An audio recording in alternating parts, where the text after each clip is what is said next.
This is Kelly. Oh, look. Isn't this funny? Like when you let all of the when you let all the blood rush into your hands, that's what makes all of your veins go. And the veins are in my feet. So, hello, this is Kelly. Not letting you guys see my most attractive, but so many of you guys have been asking about feet things. So, these are my feet, and I'm gonna I can't believe you guys have talked me into doing this. Let's see if I can show you. First, my cute pedicure. Is that gonna work? There we go. Sorry, I've never really shot my feet, you guys.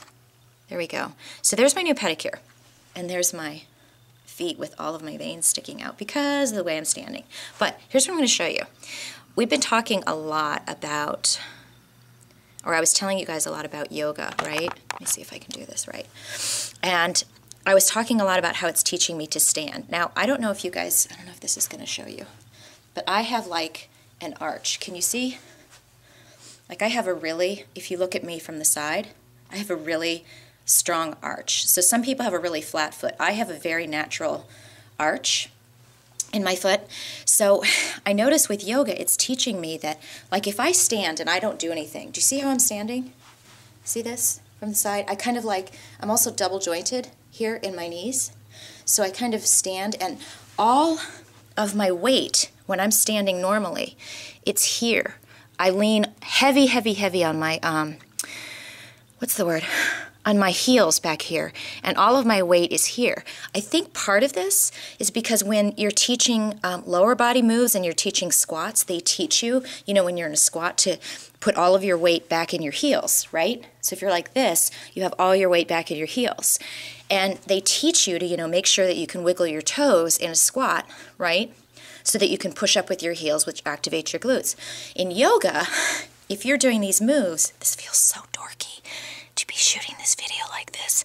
If one of my neighbors is looking in my house, they're gonna think I'm a freak. Well, they probably already do.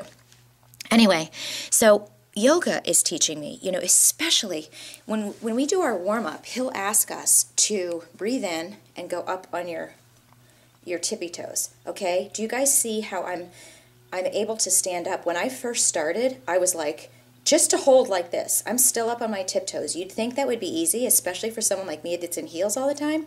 I dare you, see? Try that at home.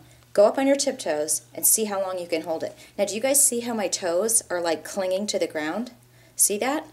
But you can still see that I'm wobbling. I'm not as strong.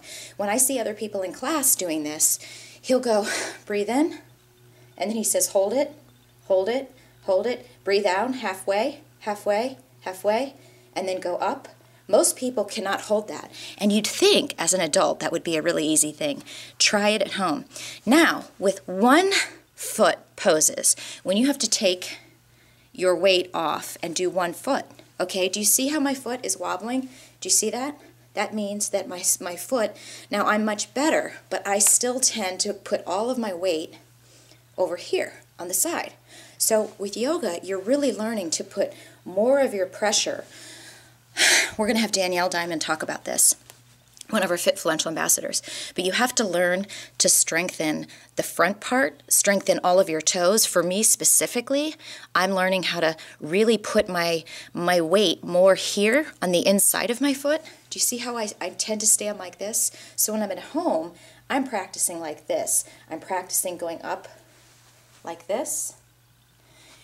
And, you know, doing things like this that'll keep me strengthening all the areas of my feet, especially my front feet. And then the other thing I practice on is trying to go into like, look at that. Do you see how I tend to do that automatically? If you do this too, practice at home, force your foot back. I'm on 1 foot right now and I'm leaning towards the camera, you know, and I'm going to reach down to my foot.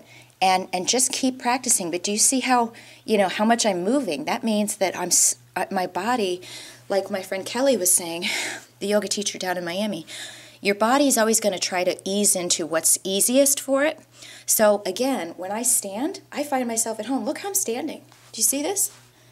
Like I tend to stand like this. And all of that is not strengthening. When I go from standing like this, you know, if I'm on one leg, I'll stand. You see how I'm going from like one leg? I go over. But if I stand and change my feet to like this, all of a sudden, all of my muscles that are here on the inside of my thigh and my calf are working, as opposed to here, it's all outer side and more butt. So practice this at home. I dare you. You think this is easy? Go up on your tiptoes, hold it, and see how long you can hold it. And then when you're at home, if you tend to be like me and lean towards the outside, watch yourself. Push your foot back here, and then try doing some of this practice where do you see how, look at my foot. This is just me trying to balance, you guys. You gotta, and I'm getting stronger, but I have to like push, see that? Push so I'm holding down on the inside. So there you go. And there are my ugly feet, which I think are ugly. You guys seem to like. And there you go. And here's my hands saying goodbye.